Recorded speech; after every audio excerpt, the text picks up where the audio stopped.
কোনো কিছু কারো জন্য থেমে থাকে না। আমরা সবাই ভাবি আমাদের প্রিয় মানুষটা আমাদের জীবন থেকে হারিয়ে গেলে হয়তো সেই মুহূর্তেই আমাদের জীবনটা ওখানেই থেমে যাবে। তাকে ছাড়া একটা মুহূর্ত ভাবাও সম্ভব না। তাকে ছাড়া জীবনটা মনে হয় ওখানেই শেষ হয়ে যাবে। জীবনের কোনো মানেই নেই।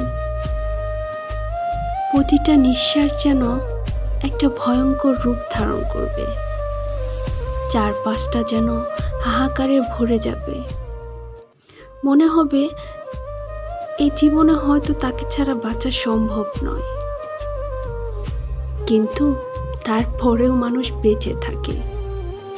তাকে ভুলে সামনের দিকে এগিয়ে যায়।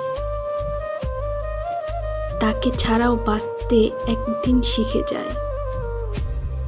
কোনো কিছুই কারোর জন্য থেমে থাকে না। একটা সময় পরিস্থিতি সব ঠিক করে দেয়।